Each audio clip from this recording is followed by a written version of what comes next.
Hi you guys, Erin here to share some information with you about the very communicative sign of Gemini. Okay, so this video would mostly pertain to people who were born between May 21st and June 20th, meaning that the sun was in the sign of Gemini when you were born. However, there is so much more to the natal chart. It's like perhaps you're a Gemini rising, then this information would really pertain to your personality. Or maybe you've got a bunch of planetary activity in your third house, then some of this information would manifest in your life.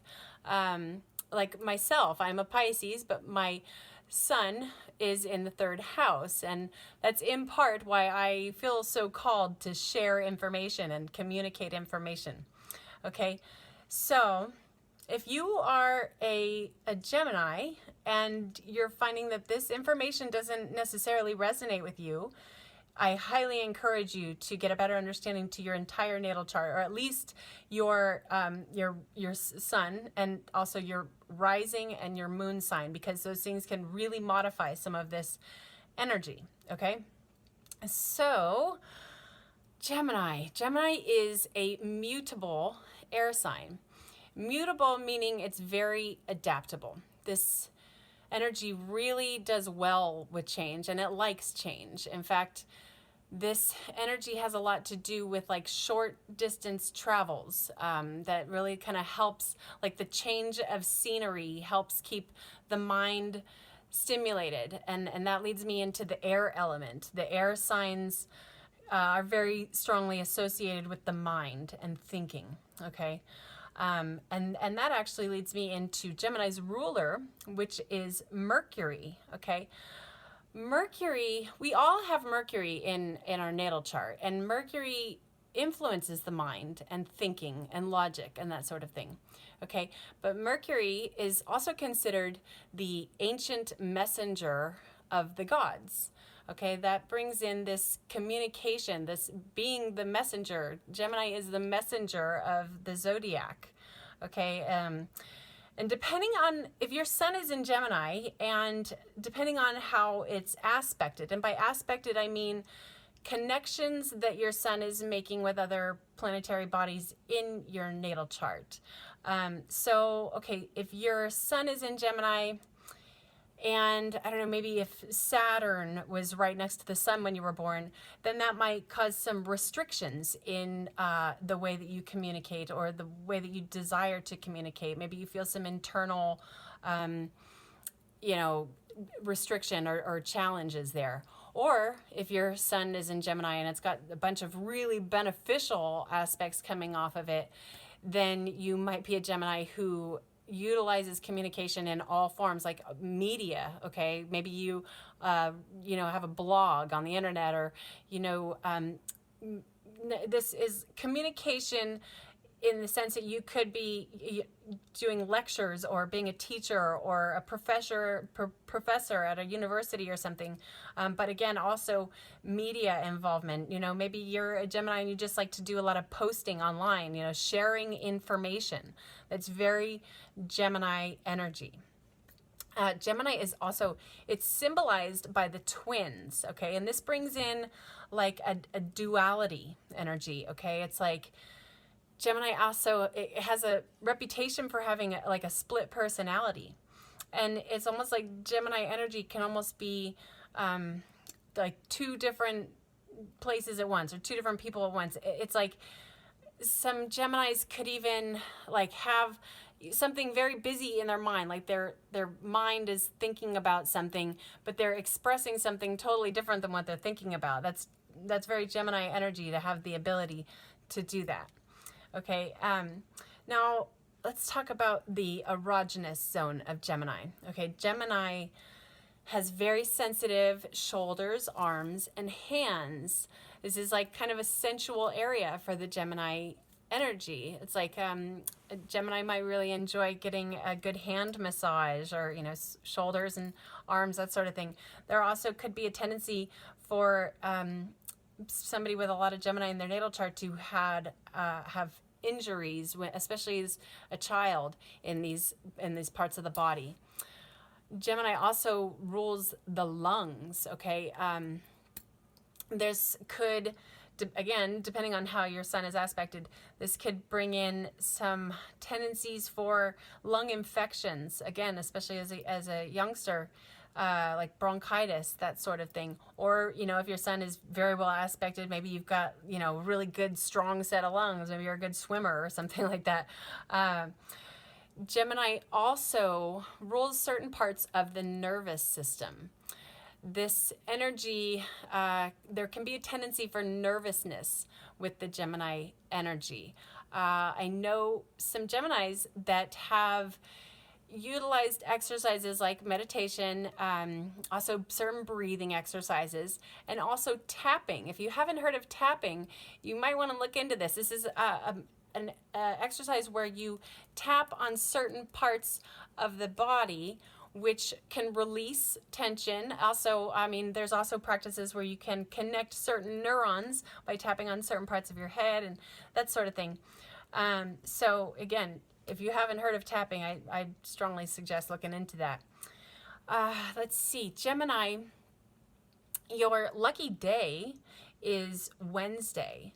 I always suggest to my my Gemini clients to do their important things on Wednesdays. And again, there is so much that can modify this in the natal chart, but on a whole, generally speaking, Gemini does well on Wednesdays. You know, this might be the day that you want to turn in an important job application, or, you know, arrange your business meetings on Wednesdays, that sort of thing. Or also, Gemini's lucky numbers are 5 and 9. In fact, I have a client who makes jewelry, and her specialty is making malas. And once I told her that her lucky numbers are 5 and 9, she started working with these numbers in the patterns of her malas, like 5 black tourmaline beads and then 9 agate beads.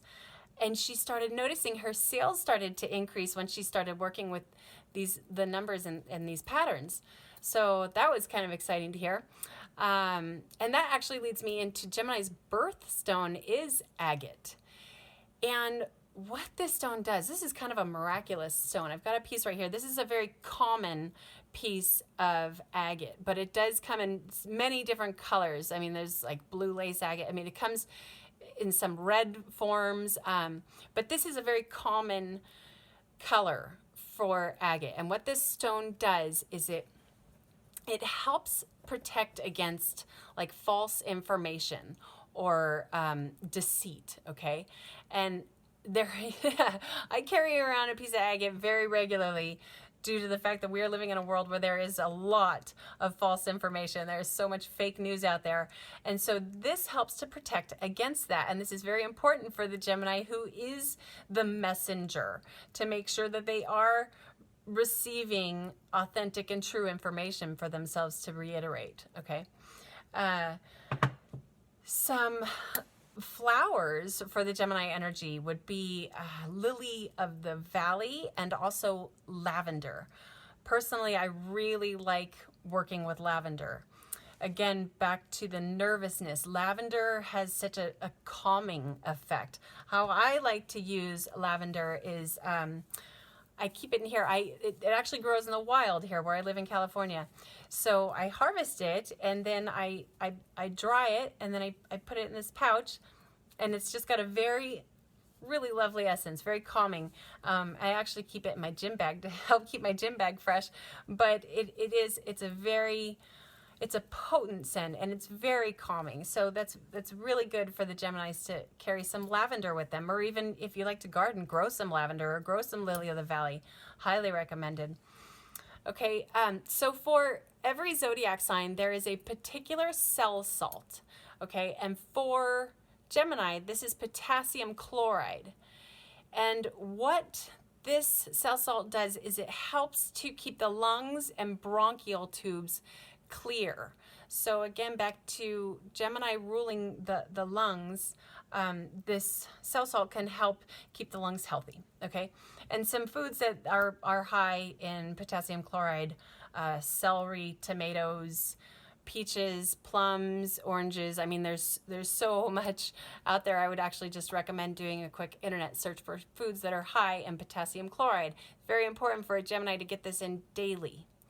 Okay, so Gemini energy just on a whole is very fun. It's very excitable. It's can be spontaneous. Gemini energy really likes, when I think of Gemini energy, I think of like a city, or, you know, a community, a place where people can use that communication, you know. In fact, I would say most of my friends are Geminis, which is interesting because my Jupiter is in Gemini. Jupiter is the planet of luck, okay, amongst other things, but it influences luck. And that being said, my Jupiter being in Gemini, I put out a frequency of luck to the Gemini energy, and that is mutual. That, you know, I put the energy out and it's always received back from my Gemini friends. And I actually have really noticed that too, pretty significantly. I had an experience a couple of years ago where I really got a good feel for that. Like, wow, these Geminis sure do bring me luck, and it seems that I seem to bring them luck as well. So yes, if you're looking for a friend or a partner that is very fun and likes to communicate, is maybe good at writing, Gemini might be the energy that you are looking for. Okay, so I think I'm going to wrap it up here. That about does it for my Gemini video.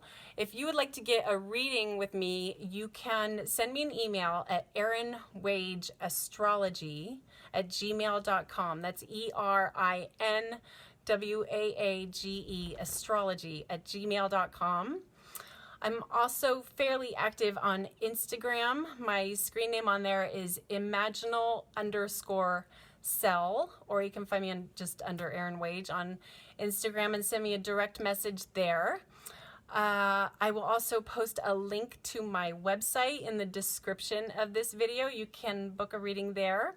I just am not very active on Facebook anymore. I do post some things there, but more than likely if you send me a message, I probably won't even see it on Facebook. So anyway, thanks for watching, guys, and namaste to all of you.